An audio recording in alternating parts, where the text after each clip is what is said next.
একজন সাহাবী ছিলেন যার নাম মুয়াবিয়া ইবনে মুয়াবিয়া, মুয়াবিয়া বিন মুয়াবিয়া আল মুজানি, আল মুজানি রাদিয়াল্লাহু তাআলা আনহু। তিনি ইন্তেকাল করেছিলেন এবং নবী সাল্লাল্লাহু আলাইহি ওয়াসাল্লামের তিনি সাহাবীদেরকে নিয়ে জানাজার নামাজ পড়া হলো। ভালো করে শুনুন, মুয়াবিয়া ইবনে মুয়াবিয়া আল মুজানি রাদিয়াল্লাহু তাআলা আনহু ইন্তেকাল করলেন। নবী সাল্লাল্লাহু আলাইহি ওয়াসাল্লাম সাহাবীদেরকে নিয়ে তার জানাজার নামাজ পড়ালেন।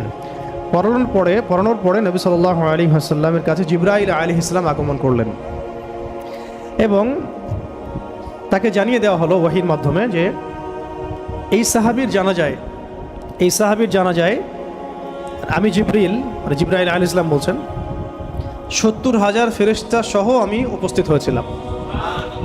70,000 ফেরেশতা সহ এই জানাজার সালাতে আমি উপস্থিত হয়েছি। তো নামাজ শেষে নবী সাল্লাল্লাহু আলাইহি ওয়াসাল্লাম জিজ্ঞাসা করলেন যে ইয়া জিবরিল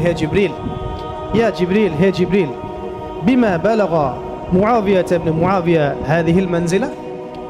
এই সাহাবীর মুআবিয়া ইবনে মুআবিয়া রাদিয়াল্লাহু তাআলা আনহুর কোন কারণে এই মঞ্জিলে তাকে পৌঁছে দেওয়া হলো, মানে এত উঁচু মাকাম দেওয়া হলো। তখন তিনি বলছিলেন যে ইয়া রাসূলুল্লাহ সাল্লাল্লাহু আলাইহি ওয়াসাল্লাম, এই মর্যাদা লাভের কারণ হচ্ছে যে সে দাঁড়িয়ে, বসে, হেঁটে, সওয়ারিত অবস্থায় সবসময় সূরা ইখলাস তেলাওয়াত করত।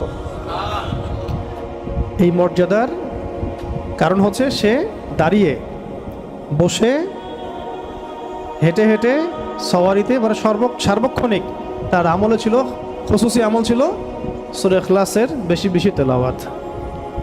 সুবহানাল্লাহ। এটা মুসনাদ আহমদে আসছে হাদিসটা, আরও কিছু হাদিসের মধ্যে আসছে হাদিসটা।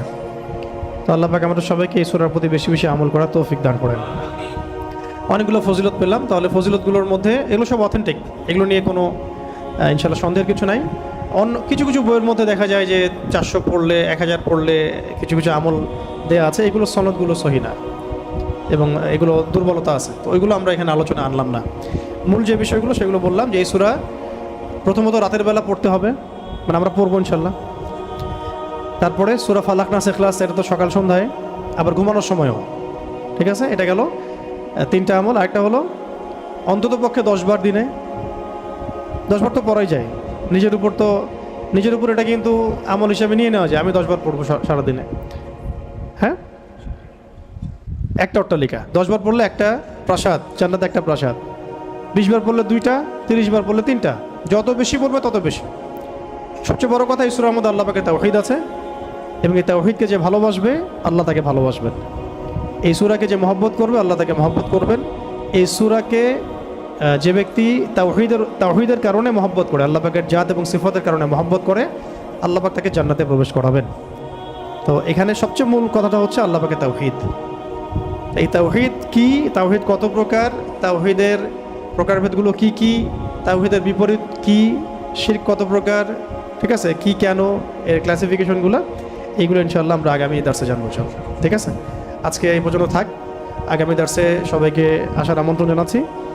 আল্লাহ পাক আমাদের সবাইকে সূরাতুল ইখলাস বিশুদ্ধ করে তিলাওয়াতের, এর মর্ম বোঝার এবং এর উপর নিয়মিত আমল করার তৌফিক দান করেন।